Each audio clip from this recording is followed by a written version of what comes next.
Masya Allah. Terus bagaimana hubungan dengan anak saya yang sekolah di pesantren? Ini mau nanya sudah bersuci atau berwudu, Terima kasih kemudian Bapak. bersuci, wudunya batal. Assalamualaikum warahmatullahi wabarakatuh. Alhamdulillahi ala ihsanih wa syukrulahu ala taufiqihi wa amtinanih. Asyhadu an la ilaha illallah ta'ziman li sya'nih wa asyhadu anna Muhammadan abduhu wa rasuluhu ad-da'i ila ridwanih.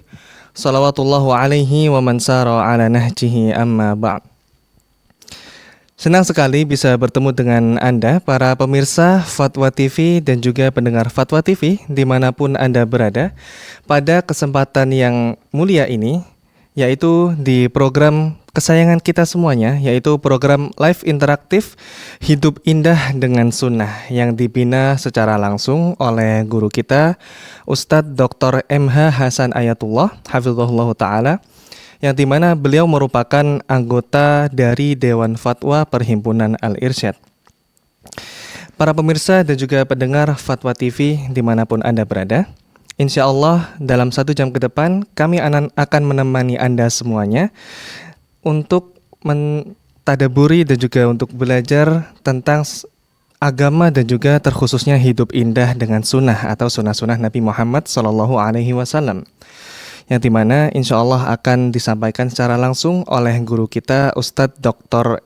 MH Hasan Ayatullah, yang alhamdulillah beliau saat ini sudah hadir di tengah-tengah kita semuanya, yang saat ini beliau bertepatan berada di Banyuwangi. Mari kita sapa terlebih dahulu. Assalamualaikum Ustadz.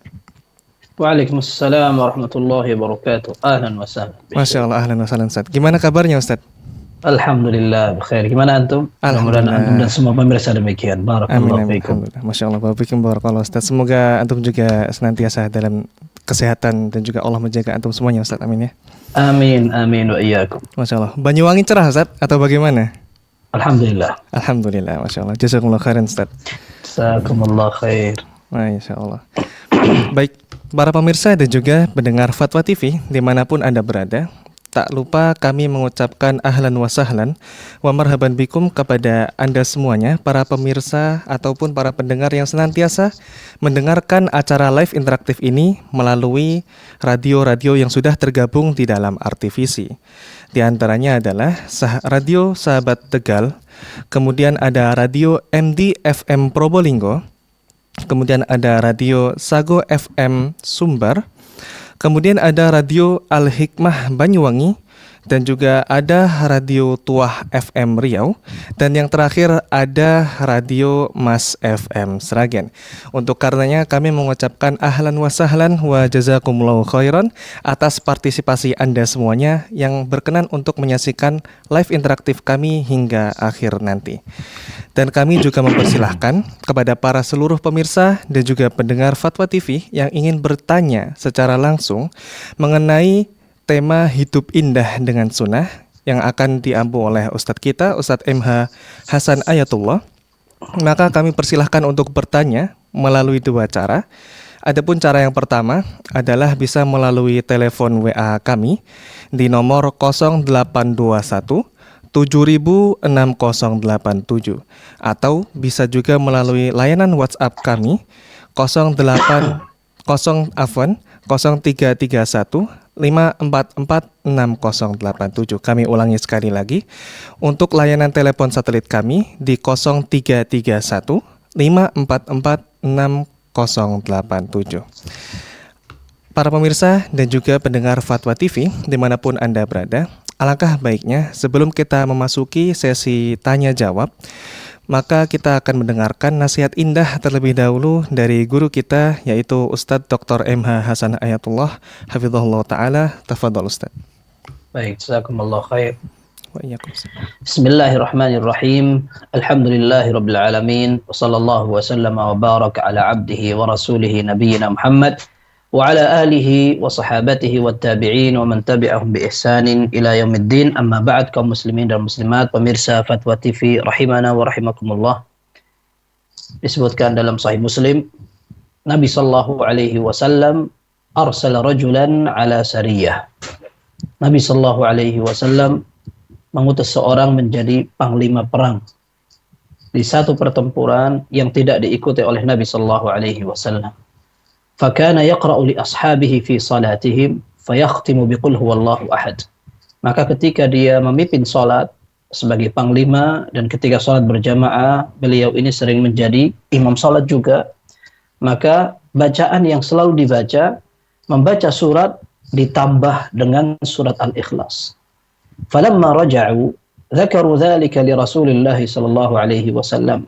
Ketika mereka pulang ke Madinah, mereka melaporkan kepada Nabi SAW ini bahwa panglima kami selalu menambah surat yang dibaca di dalam salat dengan surat Al-Ikhlas.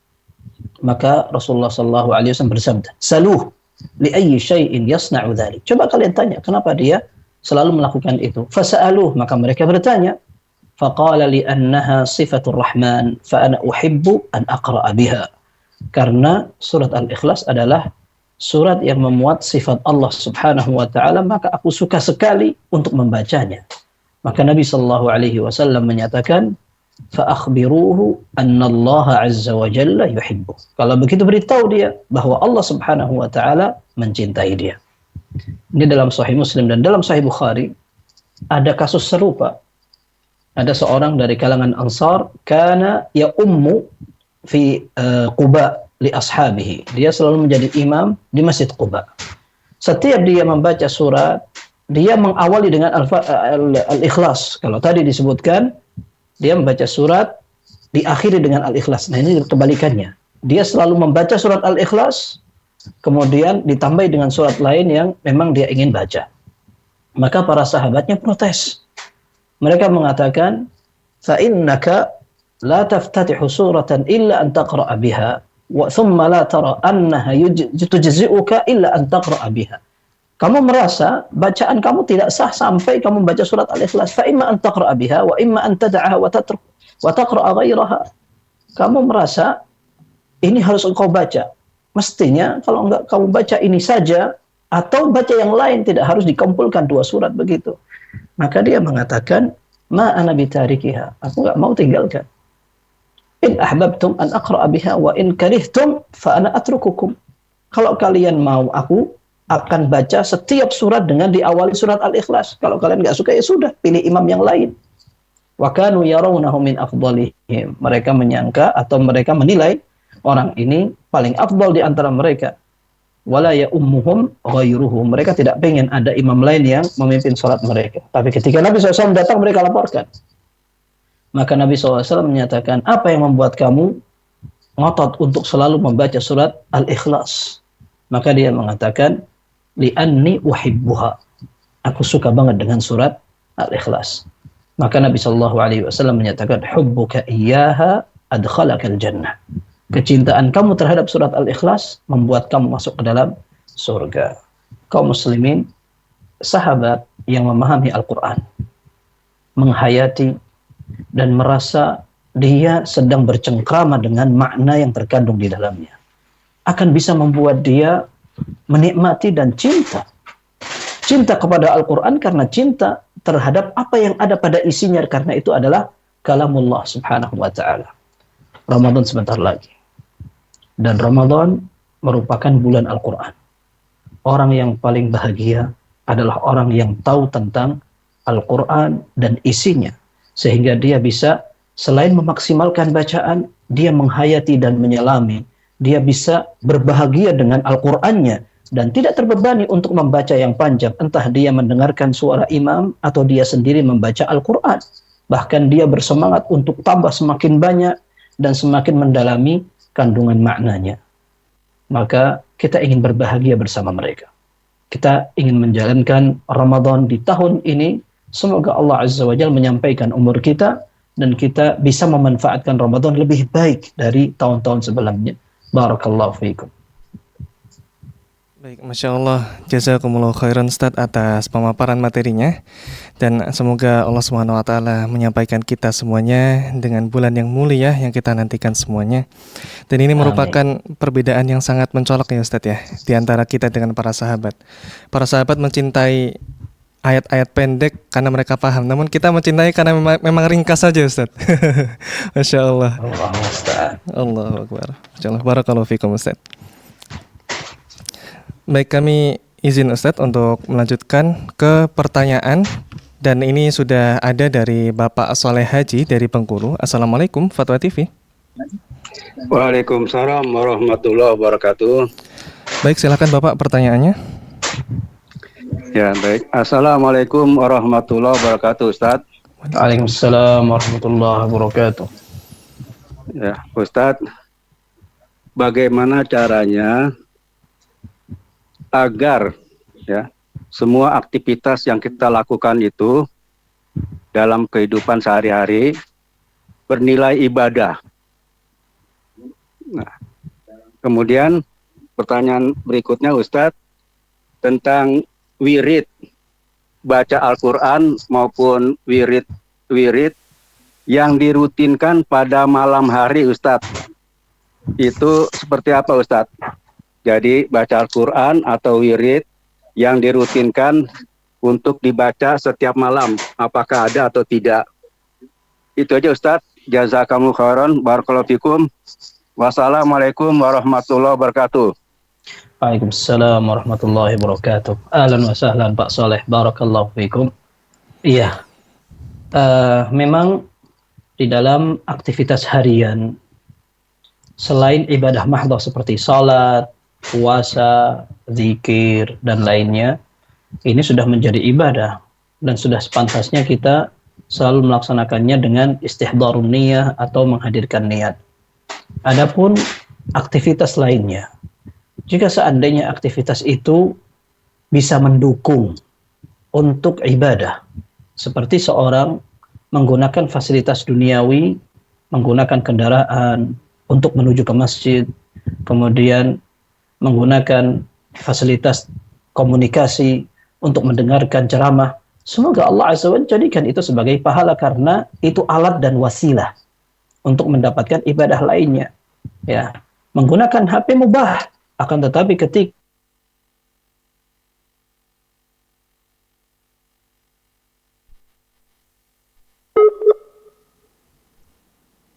yang memang sebenarnya netral. Contohnya tidur dan makan. Apakah ini menjadi ibadah? Betul, bisa menjadi ibadah jika seandainya diniatkan. Jika seandainya kita ibadah dengan tidur, tujuannya agar nanti malam bisa bangun dan sholat malamnya panjang. Seperti misalkan mau tahajud di malam hari, lalu tidur di awal agar bisa untuk melaksanakan sholat malam tahajud. Atau sholat tarawih, siang hari sengaja tidur agar nanti sholat tarawih bisa tidak ngantuk dan maksimal mengikuti bacaan imam. Maka insya Allah itu ada pahalanya. Dan ini dinukil dari sebagian ulama salaf, sebagian sahabat Nabi SAW ketika mengatakan inni la ahtasibu naumati kama ahtasibu qaumati. Aku berharap pahala dari Allah pada masa tidur seperti aku berharap pahala dari Allah ketika aku sholat. Tidur dan sholat berbeda. Tetapi ketika dia tidur dengan niat agar sholatku terbantu, maka niat itu menjadikan pahala. Demikian pula orang mencari nafkah. Seorang kepala rumah tangga kerja sebagai fitrahnya dan dia akan memberi nafkah keluarganya. Kalau seorang niat untuk menjalankan sebuah tanggung jawab syariat, kepala rumah tangga memberi nafkah kepada istri, ada pahalanya. Dalam Sahih Bukhari dan Muslim dari sahabat Sa'ad bin Waqqas radhiyallahu an, Nabi sallallahu alaihi wasallam menyatakan, innaka la tunfiqu nafaqatan tabtaghi biha wajha Allah illa ujirta biha hatta ma taj'alu fi imra'atik. Engkau tidaklah memberi nafkah kepada keluargamu dan engkau mengharap pahala dari Allah kecuali engkau mendapat pahala sampai satu suap yang kau letakkan di mulut istrimu. Sehingga jawabannya simpel, niat. Ya, kalau kita beraktivitas seperti pergi ke ladang atau pergi ke rumah kawan atau kita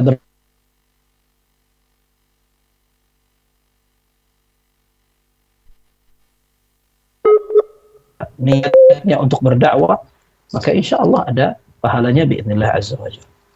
Wirid malam, ada beberapa riwayat yang memang ditunjukkan oleh Nabi sallallahu alaihi wasallam seperti dalam hadis yang sahih Diriwayatkan oleh At-Tabarani, Nabi sallallahu alaihi wasallam sempat memberikan nasihat kepada seorang sahabat, "Idza awaita ila firashika faqul qul ya ayyuhal kafirun hatta tafrugha min akhiriha fa innaha bara'atun minasyirik."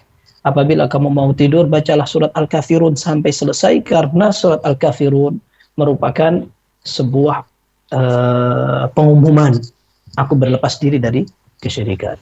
Nabi sallallahu alaihi wasallam sebagaimana dalam Sahih Bukhari kalau tidak salah, Aisyah radhiyallahu anha mengatakan, Nabi sallallahu alaihi wasallam setiap akan tidur, beliau meletakkan kedua tangannya, kemudian membaca 3 surat, Qul huwallahu ahad, Qul a'udzu birabbil falaq, Qul a'udzu birabbin nas. Kemudian beliau meniupkan seperti meniupkan ludahnya meskipun tidak ada airnya. Kemudian setelah itu beliau mengusapkan seluruh anggota badan yang beliau mampu dengan kedua tangannya. Kemudian membaca ayat surat Al-Baqarah, 2 ayat terakhir. Nabi SAW menyatakan, "Man qara'a ayataini min akhir surat Al-Baqarah fi lailatin kafatah." Barang siapa yang membaca 2 ayat terakhir dari surat Al-Baqarah pada satu malam, maka 2 ayat ini akan menjaga dia dengan izin Allah Subhanahu wa taala. Ayat kursi demikian pula akan membuat orang terjaga ketika akan tidur. Dia membaca ayat kursi. Kemudian membaca surat Al-Mulk. Al-Mulk yang menjadi salah satu sebab Allah Subhanahu wa taala akan hindarkan dia dari azab kubur. Nabi sallallahu alaihi wasallam setiap malam berusaha untuk tidak melewatkan malamnya tanpa membaca surat Al-Mulk. Sebagaimana ada surat lain yang juga dianjurkan untuk dibaca, dan ini adalah salah satunya, termasuk zikir-zikir lainnya seperti doa akan tidur, dan ketika orang akan tidur berusaha dalam keadaan berwudu, ini ada keistimewaannya. Wallahu a'lam bishawab. Baik, jazakumullah khairan Ustaz atas pemaparan dari jawabannya. Semoga hal ini bisa menjawab pertanyaan dari Bapak Soleh Haji. Dan kita menuju ke penelpon yang kedua, yaitu Ibu Niken dari Yogyakarta. Assalamualaikum, Fatwa TV. Waalaikumsalam warahmatullahi wabarakatuh. Baik, silakan Ibu pertanyaannya. Ya. Ustaz, izin bertanya, untuk menentukan pilihan yang sulit, kan kita sering melaksanakan sholat istikharah. Yang saya tanyakan, kadang-kadang petunjuk itu tidak kunjung datang ya, Ustaz tuh. Kira-kira petunjuk apa yang bisa dipakai? Karena kadang-kadang waswas itu kan suatu kadang godaan setan ya, cepat ragu-ragu. Nah, petunjuk apa yang bisa dipakai pada saat kita sholat istikharah? Saya sudah menjalankan berhari-hari ya Ustaz. Ini karena masalah jodoh anak saya. Ada seorang pemuda yang datang, tapi saya masih istikharah sampai sekarang. Ya belum ada petunjuk, masih ada keraguan begitu Ustaz. Terima kasih. Ya. Baik, barakallahu fikum. Baik, Ibu Niken, hafizakumullah. Istikharah artinya kita mencari pendapat dan minta pilihan Allah. Kemudian di dalam doa itu disebutkan, Allahumma in kunta ta'lam anna hadzal amr. Ya Allah, jika engkau ketahui, dan ini bukan berarti Allah bisa tahu tidak tahu, bukan seperti itu, tetapi ya Allah, seandainya engkau pandang ini baik untukku, hadzal amr khairan li fi dini wa ma'ashi wa aqibati amri faqdurhu li wa yassirhu li thumma barik li fi. Maka takdirkan, mudahkan, dan nanti berikan keberkahan pada urusan ini, seperti yang disebutkan pernikahan, maka mudahkan pernikahan ini. Tapi seandainya pernikahan itu merupakan urusan yang tidak baik untuk akibat yang di masa depan, baik dari sisi agama maupun dalam urusan kehidupan, maka dalam doa disebutkan fasrifhu anni wasrifni an. Palingkan ya Allah dari aku sejauh-jauhnya sudah. Palingkan aku dari urusan ini dan palingkan dia dari aku. Waqdur liyal khaira haitsu kana thumma ardini bihi. Lalu pilihkan yang lebih baik dari itu dan engkau ridhakan urusan itu. Sehingga wallahu a'lam, para ulama memberikan arahan bahwa hasil istikharah tidak mesti dalam bentuk mimpi. Sebagian kita menyangka bahwa istikharah artinya adalah orang tiba-tiba merasa ada kemantapan hati, kemudian ada orang bermimpi, atau orang melihat firasat dan semacam. Tidak harus seperti itu. Istikharah artinya kita minta pilihan Allah Subhanahu wa taala. Kalau seandainya Allah ternyata tidak suka, maka Allah akan palingkan. Tapi kalau ternyata acara itu dipermudah oleh Allah, berarti itu pilihan Allah. Kita minta dengan betul, seandainya ini tidak pas, palingkan. Kalau seandainya ini pas, maka bismillah, jalankan. Kok ternyata Allah Azza wa Jalla berikan kemudahan, sudah itu sesuai dengan pilihan Allah. Kalaupun seandainya ada orang la qadarallah, misalkan niat bismillah berangkat aja sudah. Bismillah berangkat. Tapi dia sudah istikharah, maka itu sudah sesuai dengan prosedur. Sudah sesuai dengan syariat. Kalaupun nanti la qadarallah di tengah perjalanan ada yang tidak diharapkan sampai akhirnya pisah, maka sebenarnya dia pun tidak salah karena sudah melaksanakan istikharah dan ternyata memang ini yang Allah tentukan. Maka wallahu alam, istikharah ini artinya kita minta pilihan dan doa kepada Allah, tidak harus mimpi, tidak harus mantap, tidak harus seperti itu. Maka kalau memang dalam urusan melihat calon menantu, Nabi SAW menyatakan, "Idza ja'akum man tardawna dinahu fazawwijuh." Kalau datang kepada kalian orang yang engkau ridha agamanya, dari lahir atau kelihatannya, maksudnya dari nampak secara lahir orang ini baik-baik penampilannya, kemudian latar belakangnya, kawan-kawannya, tutur kata maupun perbuatannya insya Allah aman, maka bismillah. Ya. Tapi kalau seandainya memang kelihatan meragukan, ya bismillah. Ya.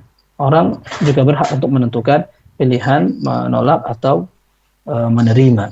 Tapi pandangan yang paling penting dan pertimbangan inti adalah salah, kebaikan agama. Wallahu a'lam bishawab. Baik, jazakumullah khairan Ustaz atas pemaparannya dan semoga hal ini bisa menjawab pertanyaan dari Ibu Niken. Dan kita menuju ke penelpon yang berikutnya dari Ibu Yanti asal Sumbar. Assalamualaikum Fatwa TV. Waalaikumsalam warahmatullahi wabarakatuh. Baik, silahkan Ibu pertanyaannya. Ya, assalamualaikum Ustaz. Waalaikumsalam warahmatullahi wabarakatuh. Izin bertanya Ustaz, di antara azan dan iqamah itu kan kita disunahkan untuk berdoa. Sebelumnya setelah azan kita disunahkan dulu membaca sholawat dan wasilah untuk Nabi SAW. Apakah setelah itu boleh langsung berdoa atau memulai dulu puji-pujian kepada Allah kemudian membaca sholawat lagi, atau bagaimana Ustaz? Baik.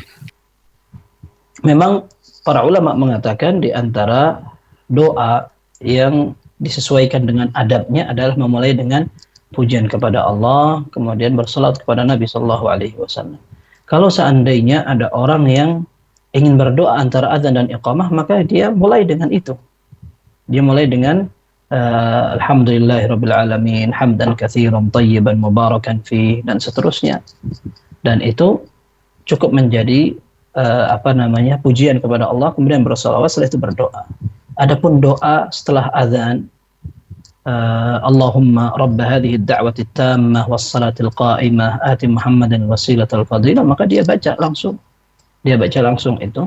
Tidak mengapa, tidak harus ketika selesai azan lalu dia alhamdulillahirabbil alamin wassalatu wassalamu ala rasulillah Allahumma rabb hadhihi wallahu alam, tidak harus seperti itu. Sebagaimana ketika ada orang akan makan, dia bismillah tanpa harus alhamdulillah wassalatu wassalamu ala rasulillah bismillah, dia harus seperti itu. Jadi intinya ketika dia selesai mendengarkan azan, dia ingin berdoa dan mengucap doa setelah azan, maka dia baca seperti itu langsung karena memang itu caranya. Kemudian setelah itu ketika dia akan berdoa untuk kepentingan lainnya, maka dia sesuaikan dengan adab tadi, menghadap kiblat dalam keadaan bersuci, kemudian diulang 3 kali sambil dia memulai dengan pujian kepada Allah dan bersalawat, dan nanti diakhiri dengan salawat dan pujian kepada Allah Subhanahu wa taala. Wallahu a'lam bishawab. Baik, Masya Allah, jazakumullah khairan Ustaz atas pemaparannya dan semoga hal tersebut bisa menjawab pertanyaan dari Ibu Yanti asal Sumber. Baik Ustaz, kami izin melanjutkan pertanyaan berikutnya yang datang dari website, yaitu dari nama hamba Allah Kota Bekasi. Assalamualaikum, ahsanallahu alaikum. Izin bertanya Ustaz, apakah ada dalil yang menyatakan bahwa pintu kamar mandi atau toilet harus selalu tertutup atau anjuran untuk selalu menutupnya. Kami ada kamar mandi yang berada di dalam kamar tidur. Jika kamar mandi selalu ditutup, maka lantainya akan selalu basah dan licin. Jadi sering kami buka pintunya, termasuk ketika tidur di malam hari. Apakah ada mudarat dari tindakan tersebut? Barakallahu fikum, Ustaz. Barakallahu fiikum wa ahsana ilaikum. Wallahu a'lam. Perintah untuk menutup tempat untuk buang hajat itu karena menutup aurat. Maka di antara tafsiran hadis Ibnu Abbas, ada 2 orang yang disiksa di dalam kubur. Di antaranya karena suka mengadu domba, yang satunya lagi kana la yastatiru minal baul. Dia tidak menutup ketika dia buang air kecil.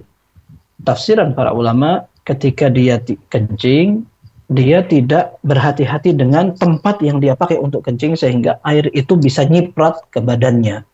Ini yang banyakkan ditafsirkan. Ada tafsiran sebagian ulama mengatakan la yastatir alias tidak menutup auratnya. Padahal itu adalah tindakan yang salah. Mestinya dia menutup aurat ketika akan buang hajat dan menjaga agar tidak ada orang yang melihatnya. Maka wallahu a'lam, yang dimaksudkan dengan menutup kamar mandi itu untuk orang di dalamnya. Kalau seandainya tidak ada isinya, maka tidak ada ketentuan.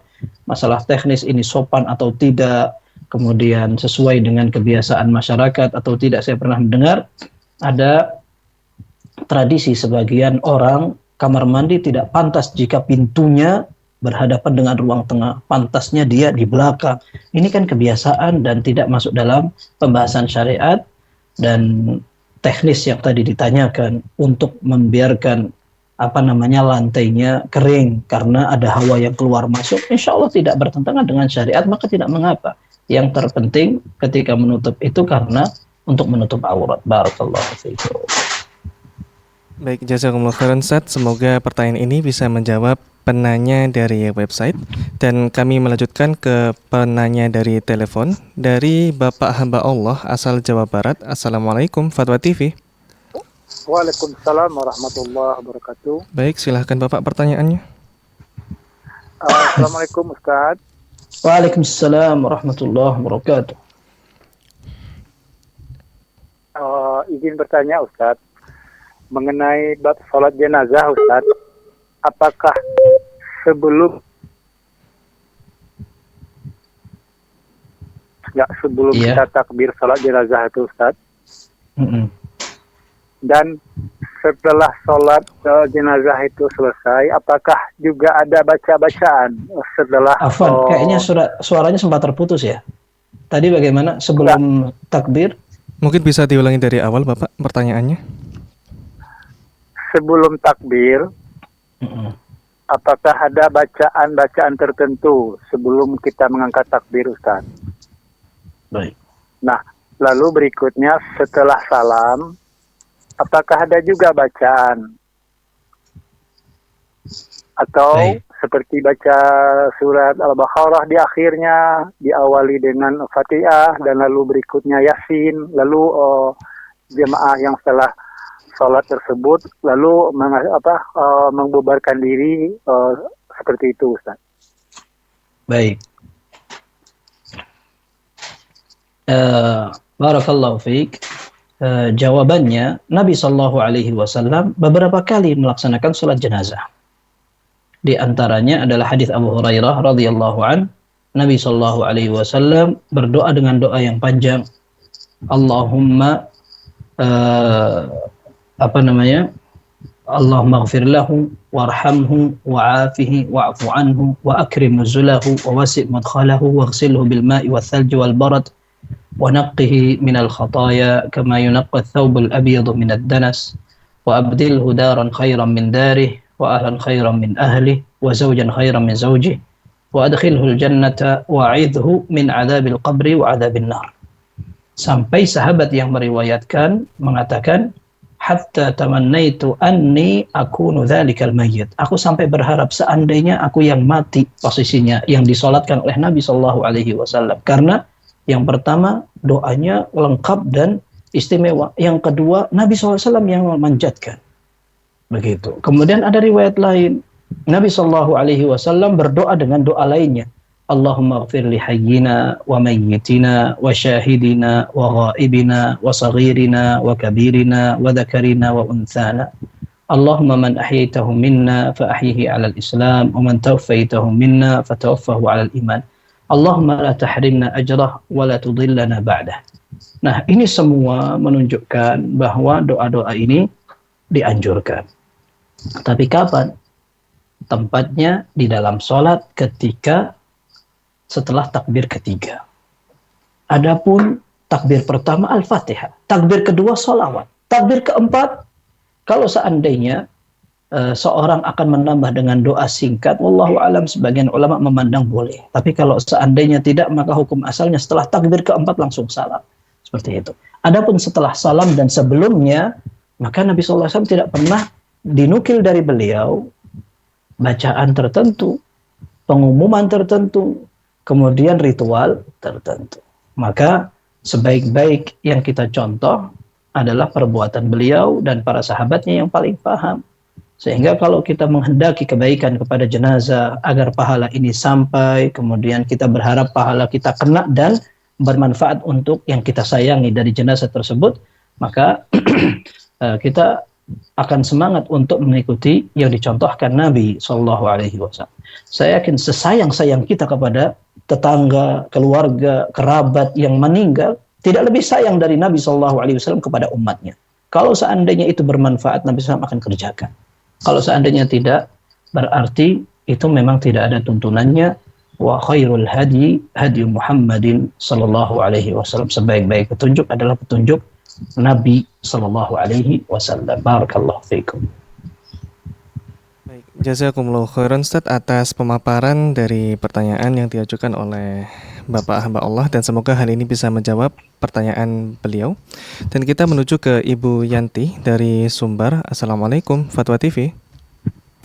Waalaikumsalam warahmatullahi wabarakatuh. Baik, silakan Ibu pertanyaannya. Assalamualaikum Ustaz. Waalaikumsalam warahmatullahi wabarakatuh. Mau bertanya lagi Ustaz tentang hadis yang menyatakan bahwa habatus sauda merupakan obat segala macam penyakit kecuali kematian. Apakah hadisnya sahih Ustaz dan bolehkah kita mengimaninya Ustaz? Jazakallahu khair. Assalamualaikum warahmatullahi wabarakatuh. Waalaikumsalam warahmatullahi wabarakatuh. Hadisnya sahih Ibu. Hadisnya sahih. Nabi SAW menyatakan al-habbatus sauda shifaa'un min kulli da' illa as-sam was-sam al-maut. Ya, habbat sauda merupakan obat dari segala penyakit kecuali kematian. Memang hadisnya sahih. Dan kita yakin itu karena Nabi SAW yang sampaikan. Tetapi bukan berarti ketika orang sakit, misalkan wal'iyadzubillah, diuji sama Allah dengan penyakit yang keras, kronis, dan kritis. Akhirnya, kenapa kok minum habbat sauda aja tidak berhasil? Berarti hadisnya tidak sahih. Atau ternyata tidak pas untuk zaman sekarang, tidak relevan dan semacamnya. Tidak seperti itu. Ya. Dan Nabi SAW menyatakan, asyifa'u fi thalath. Obat itu ada 3. Maksudnya pengobatan ada kemungkinannya di 3 aktivitas. Fi syartati muhjim, dibekam, au syurbati asal, atau dengan minum madu, au kayyatin binar, atau dengan menggunakan pengobatan kai. Kai itu yang disundut dengan besi panas atau besi yang menyala itu di beberapa pori-pori atau sendi-sendi yang memang orang yang tahu itu menggunakannya dengan besi panas, dinyos gitu ya. Kemudian ada sebagian orang sembuh dengan izin Allah karena memang seorang beriman tahu Allah Azza wa Jal yang memberi kesembuhan. Ya, Allah yang memberi kesembuhan. Akan tetapi kita dituntut untuk berobat, melaksanakan usaha. Setelah itu kita tawakal kepada Allah.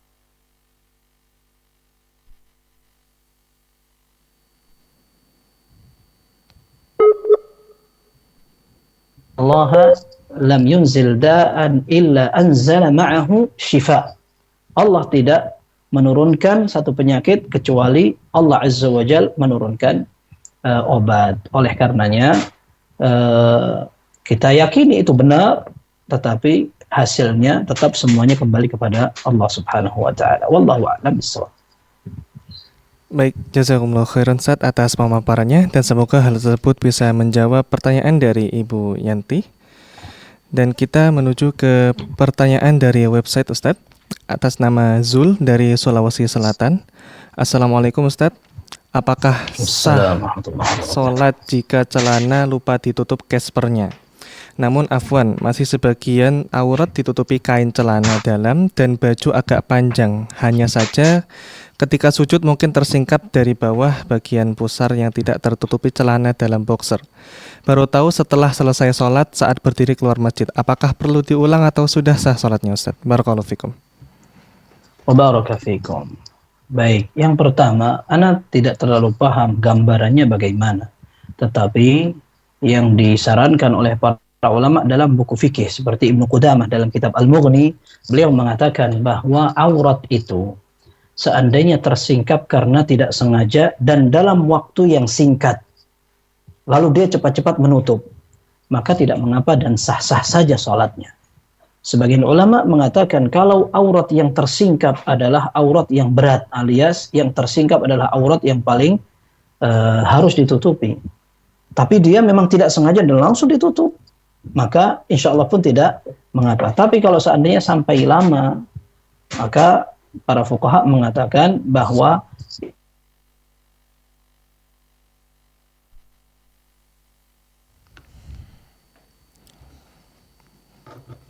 mengulang saja insya Allah aman. Yang kedua, yang ini anak sampaikan ketika kita akan melaksanakan sholat, agar kita terhindar dari keraguan-keraguan. Ya. Mohon Ustadz, tadi sinyalnya terputus, mungkin bisa diulang. Baik, kita katakan bahwa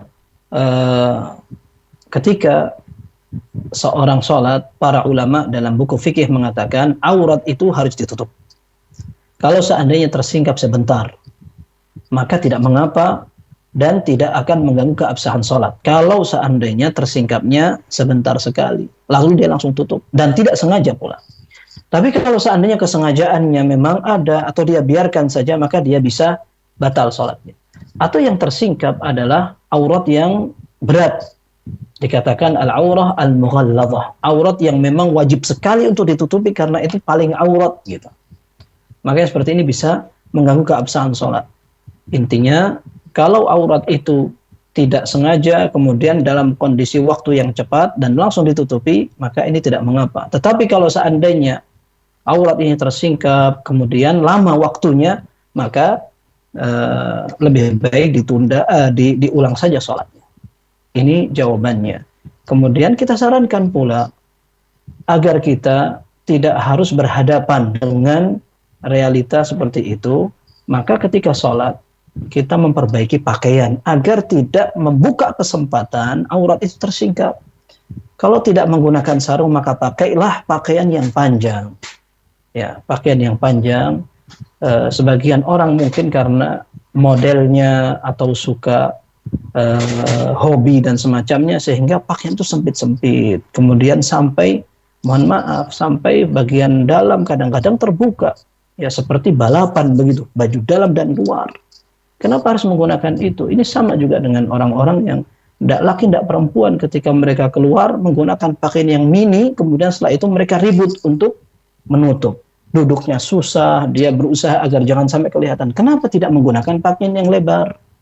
Dari awal sudah, dia lebih terhormat, baik di sholat maupun di luar sholat. Allah perintahkan, khudhu zinatakum inda kulli masjid. Ya, gunakan perhiasan, maksudnya pakaian yang layak dan terhormat ketika engkau akan melaksanakan sujud kepada Allah Subhanahu wa taala. Maka intinya tadi yang disebutkan para fuqaha, selama aurat itu tersingkap sebentar aman. Kalau seandainya lama, maka lebih baik dan aman diulang saja sholatnya dan kita perlu memperbaiki pakaian dalam salat kita. Barakallahu fiikum. Baik, jazakumullahu khairan Ustaz atas pemaparannya. Semoga hal tersebut bisa menjawab pertanyaan dari penanya melalui website. Dan kemudian kami kembali mengajak kepada Anda semuanya, para pemirsa dan juga pendengar setia Fatwa TV dimanapun Anda berada, untuk bertanya secara langsung kepada guru kita, Ustadz Dr. MH Hasan Ayatullah, mengenai program Hidup Indah dengan Sunnah melalui dua cara, yaitu cara yang pertama bisa melalui telepon WA 0821 70687, atau menggunakan cara yang kedua yaitu telepon satelit yaitu 0331 544 6087. Atau bagi para pemirsa yang ingin bertanya melalui website bisa mengakses website kami www.dewanfatwa.com dan juga www.fatwatv.id. Baik, kami izin membacakan pertanyaan berikutnya dari website yang sudah masuk. Assalamualaikum Ustadz, dari Anita Monalisa, domisili Bandung.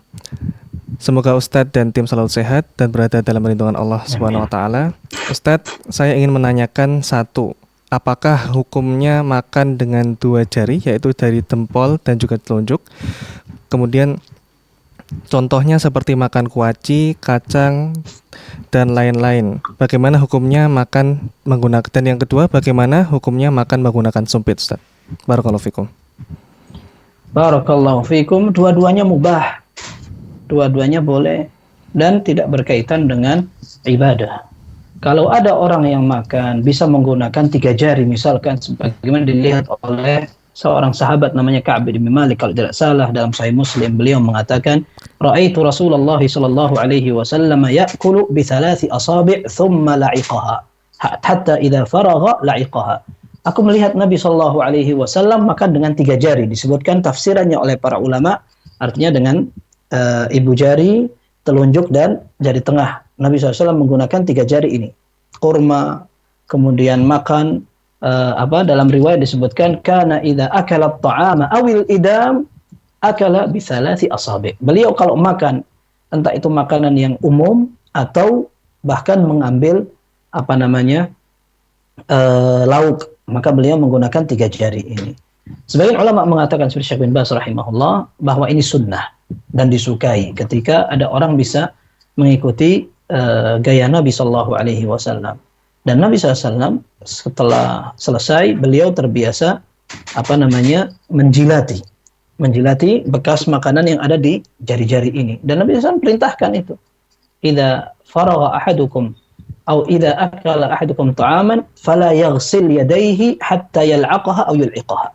Kalau ada salah satu di antara kalian makan dan selesai, jangan keburu-buru cuci ini, yang dicuci, jangan keburu-buru, akan tetapi dibersihkan dulu dengan mulutnya, ya, dila'aq ini. Bahkan kalau seandainya dia menyuruh orang yang paling dekat dengan dia untuk menjilat tangannya, maka ini tidak mengapa. Seperti seorang suami kepada istrinya, istri kepada suaminya, kepada anaknya, bahkan kepada budaknya di zaman itu, maka itu mungkin saja tidak apa-apa, dan ini merupakan perintah Nabi SAW.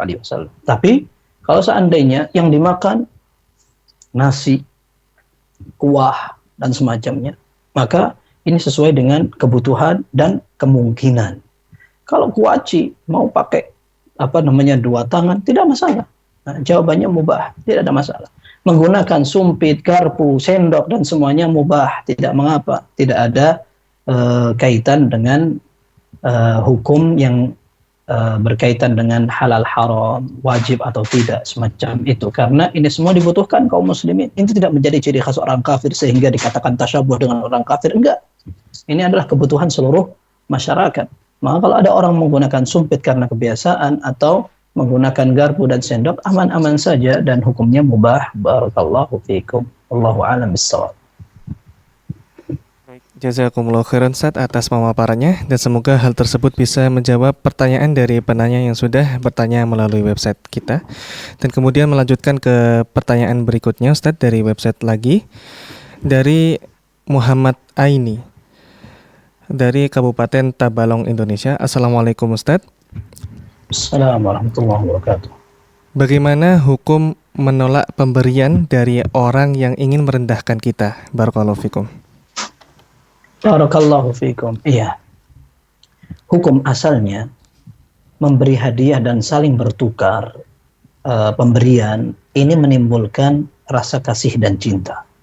Nabi sallallahu alaihi wasallam menyatakan tahadu tahabu.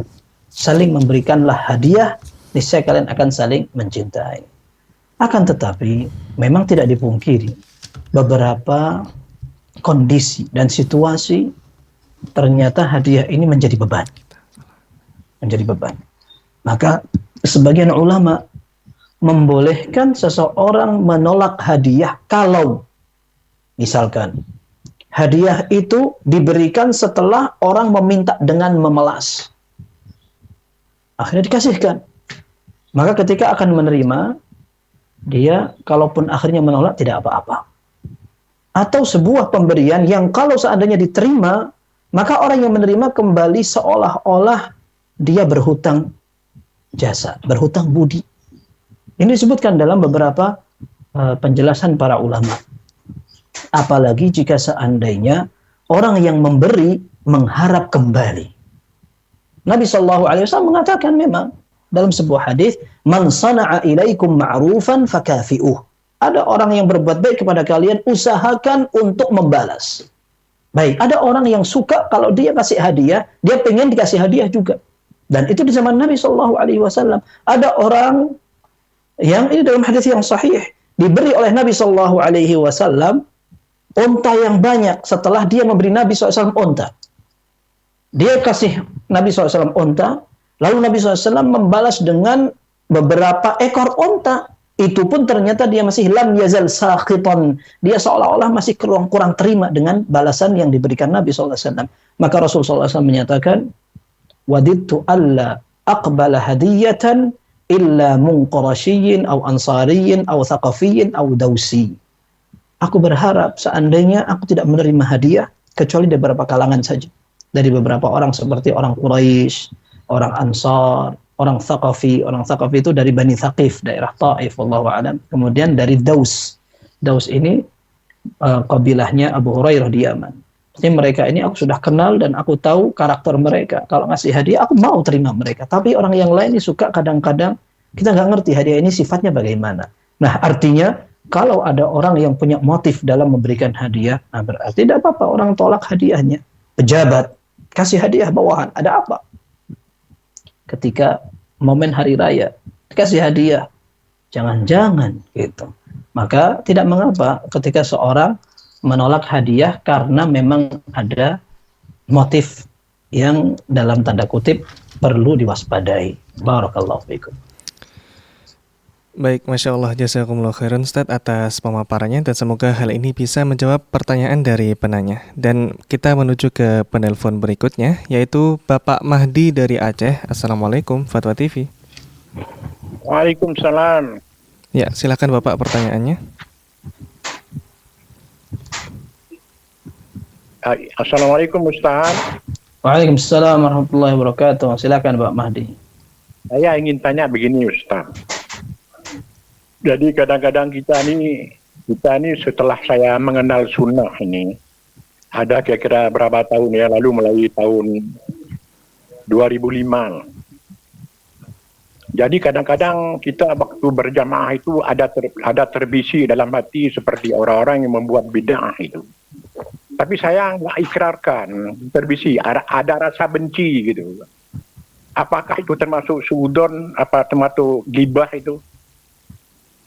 Yang kedua, saya ingin tanya puasa Nabi Daud. Puasa Nabi Daud itu apakah termasuk sunnah juga kita lakukan? Karena Rasulullah nggak pernah melakukan itu menurut keterangan Ustadz. Jadi kalau misalnya kita ini umat Nabi Muhammad ini, kita melakukan sunnah seperti puasa Nabi Daud, apakah termasuk sunnah Rasul itu? Baik. Baik, barakallahu fiik Pak Mahdi. Yang pertama, ketika orang melihat ada satu kesalahan yang dilakukan sebagian saudara kita kaum muslimin, melakukan tindakan dalam ibadah, tidak ada contohnya. Kalau seandainya kita bisa menasehati, maka itu yang ideal. Kalau seandainya tidak, entah karena keterbatasan ilmu atau karena memang mayoritas kaum muslimin seperti itu dan akan murka, marah, menyalahkan, dan akibatnya tidak lebih baik kalau seandainya kita biarkan saja, maka tidak mengapa. Tetapi apakah kita suudzon kalau seandainya kita tidak suka dengan perbuatan itu? Kita katakan kalau kita tidak suka sama orangnya salah, tapi kalau kita tidak suka dengan perbuatan salahnya itu tidak apa-apa. Dan kita berharap bahwa kita bisa merealisasikan sebuah kaidah dan prinsip Ahlus Sunnah, dalam hal al-wala wal bara. Ya. Ketika seorang menunjukkan sikap loyal maupun berlepas diri. Ketika ada orang yang melakukan kesalahan di dalam agama, melakukan maksiat dan semacamnya, maka kita benci bukan karena orangnya, tetapi karena tindakan dan kesalahan tersebut. Sambil berusaha untuk memberikan masukan. Kalau tidak bisa, maka kita doakan mudah-mudahan dia mendapat hidayah, seperti itu. Maka insya Allah tidak mengapa. Tetapi kok antum tanyakan dalam sholat, kemudian mengganggu sholat antum di dalam bacaan dan semacamnya, tidak perlu seperti itu. Kalau seandainya kita terkadang mengatakan ini jangan-jangan sholat saya sah atau tidak sah, kata para ulama, sholat di belakang orang yang melakukan tindakan kesalahan di dalam agamanya, selama tidak membuat dia keluar dari Islam, maka aman. Ada orang melakukan kesalahan dalam agama, tidak dicontohkan di dalam syariat, alias melakukan kebid'ahan, maka selama bid'ah itu tidak membuat dia keluar dari syariat, maka tidak mengapa. Kita sholat di belakangnya aman. Tetapi kalau ada orang yang melakukan kebid'ahan dalam bentuk kesyirikan, contohnya dia memiliki zikir khusus yang sampai mengundang jin, akhirnya dia melakukan tindakan-tindakan supranatural atau keajaiban dan semacamnya, maka kita khawatir aja, maka cari imam yang lain, seperti itu. Barakallahu fiikum. Yang kedua, puasa Daud, apakah itu sunnah? Betul, jawabannya sunnah, akan tetapi untuk yang mampu untuk melaksanakannya. Untuk yang mampu untuk melaksanakannya. Nabi SAW menyatakan, ahabbus siyami ilallah siyamu Daud, kana yasumu yauman wa yuftiru yauma. Puasa yang paling disukai Allah adalah puasa Daud, sehari puasa, sehari tidak puasa. Sehingga kalau ada orang yang ingin melaksanakannya, silahkan, karena ada dalil dan Nabi SAW tunjukkan itu. Bukan berarti Nabi SAW memilih untuk berpuasa Senin dan Kamis berarti puasa Daud tidak sunnah. Bukan seperti itu. Ya, ini boleh dilakukan. Nabi SAW katakan, wa ahabbus salati ilallahi salatu Daud. Salat yang paling baik adalah salatnya Nabi Daud. Dia tidur, bangun, tidur, bangun. Kana yanamu nisfal lail wa yaqumu thuluthahu wa yanamu sudusahu. Nabi Daud, beliau tidur, kemudian bangun ketika setengah malam, kemudian tidur lagi, beliau tidur setengah malam, kemudian bangun sepertiga malam, kemudian tidur seperenam malam. Artinya bangun, tidur lagi, dan semacamnya itu boleh. Dan bukan berarti ada orang yang mengerjakan itu berarti tidak sunnah. Dulu ada seorang sahabat yang suka puasa, namanya Abdullah bin Amr. Nabi SAW katakan kepada dia, kamu kalau mau puasa saja sehari puasa, 2 hari tidak puasa. Sehari puasa, 2 hari tidak puasa. Tapi Abdullah bin Amr mengatakan, aku bisa lebih kuat dari itu. Maka Nabi SAW mengatakan, ya sudah, kalau gitu puasa Daud saja. Sehari puasa, sehari tidak. Sehari puasa, sehari tidak. Dan itu adalah hal yang diizinkan dan menjadi sunnah. Barakallahu fiikum. Jazakumullah khairan Ustaz atas pemaparannya, dan semoga hal ini bisa menjawab pertanyaan dari Bapak Mahdi asal Aceh. Dan menuju ke penelpon terakhir dari kesempatan kali ini dari Bapak Bustam asal Sumbar. Assalamualaikum Fatwa TV. Waalaikumsalam warahmatullahi wabarakatuh. Ya, silakan Bapak pertanyaannya. Di wilayah kami dulu RT 2, RT 3 itu satu masjid, Ustaz. Kemudian berselang waktu bertahun-tahun, jamaah yang datang dari RT 2 itu, Ustaz, tidak setuju dengan pengurus yang ada di masjid yang pertama, Ustaz. Kemudian mereka di RT 2, di RT 3 sepakat lagi untuk mendirikan masjid di wilayahnya. Yang saya tanyakan, Ustaz, masjid yang pertama ini memang ada kuburannya di belakang mihrab. Tapi mereka membuat masjid itu bukan karena ada kuburan, karena jamaahnya belum sunnah seperti orang yang salafiyah, Ustaz. Jadi bagi saya, Ustaz, mana yang lebih baik? Apakah salat di masjid yang pertama yang ada kuburannya, atau di masjid yang dibuat baru karena tidak setuju dengan pengurus? Itu pertanyaan yang pertama, Ustaz. Satu lagi bisa, Ustaz?